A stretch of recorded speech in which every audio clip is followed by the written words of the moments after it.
So I'm out on Mount Tabor, just praying, and it's beautiful. I took a picture of the turtle that came up as I was praying, and now I have another visitor.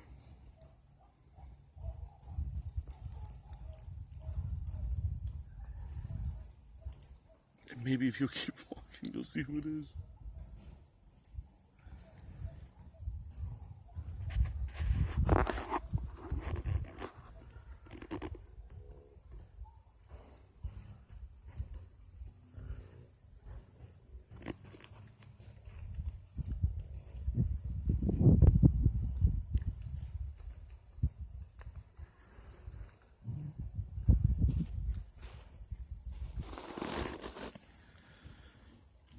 It's a big old bull.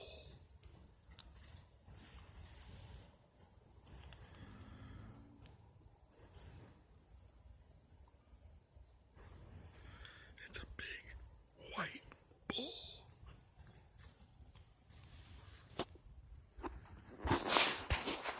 I don't like being here right now.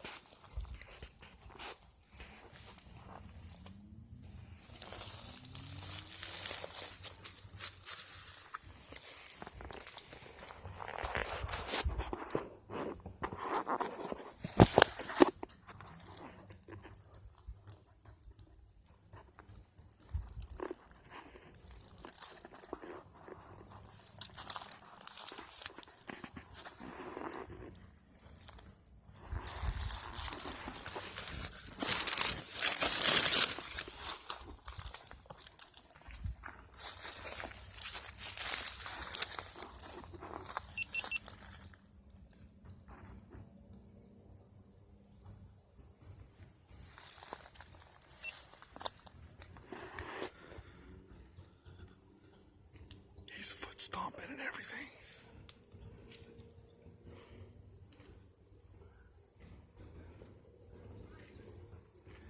He's got some big old horns.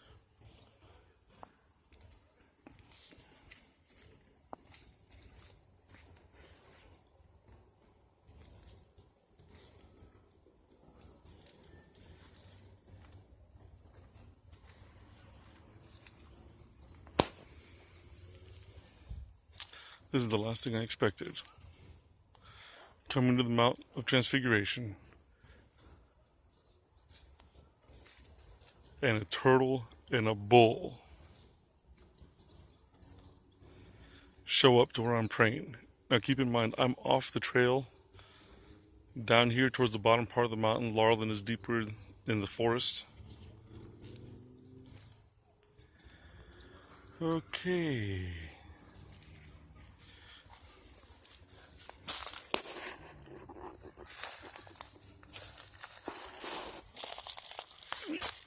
Climb up here.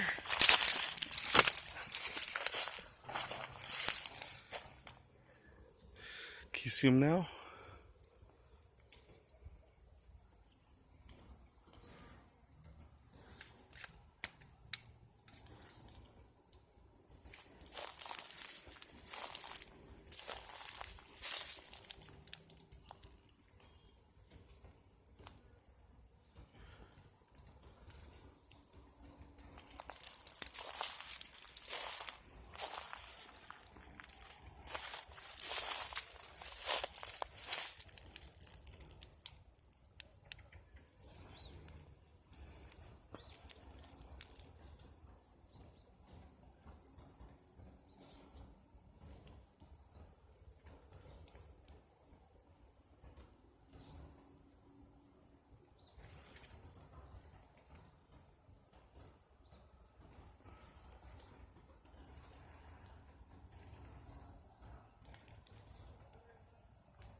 think I hear Laurelin coming.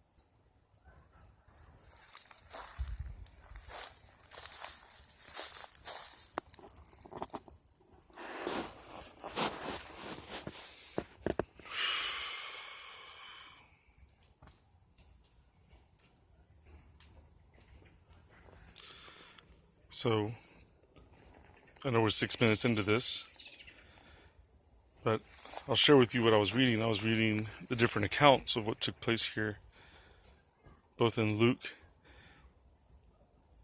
and in Matthew. In one account, when all three accounts, the three disciples are here, the three Talmudim, and if you take out the chapter headings when you're reading scripture and try to piece together the time frame of when and what was going on, because you'll read that he was in the region of Caesarea Philippi, which is where we were last night. Actually, it's absolutely beautiful. We think St. Augustine is so old until you come here, and these are 2,000-year-old harbors and ports still left over from the Roman period, and even before then, when it was a Phoenician seaport. And so then he goes from Caesarea Philippi, goes to Bethsaida, heals many people there.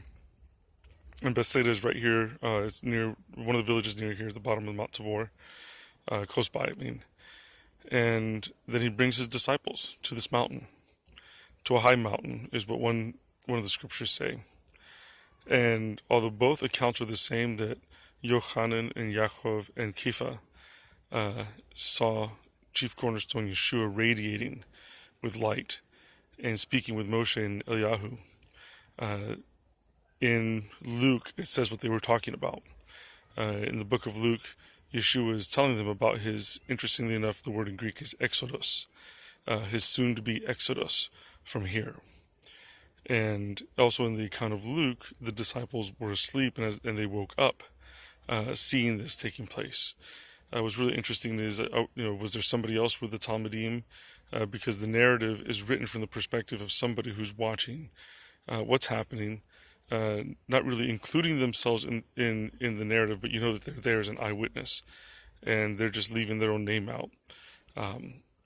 But right after the Transfiguration took place, and Yeshua tells them, don't be afraid, they start to go down the mountain, and there was a crowd. They ran into a crowd of people. And again, a man brought his son up who was sick. Yeshua rebuked the demon, and the boy was healed. So the beauty of being here on the land, connecting the towns, the sites, what we're seeing, and knowing that these are the places where he walked, these are the places where the Talmudim walked, were the first Jewish believers. They were all Jewish believers. They believed the prophecies. They believed everything that was spoken by the prophets. And this mountain is just, it's such a peaceful, powerful place. And read the gospel narrative. Read it, again, in some places, take out the chapter headings, and you'll realize that many of these stories take place in the same area. There's no disconnect. In your mind, it makes it connect, which every believer should come to Israel and connect with the land, the people, go to the places where everything you believe in took place. It's a powerful experience you'll never forget. Shabbat Shalom.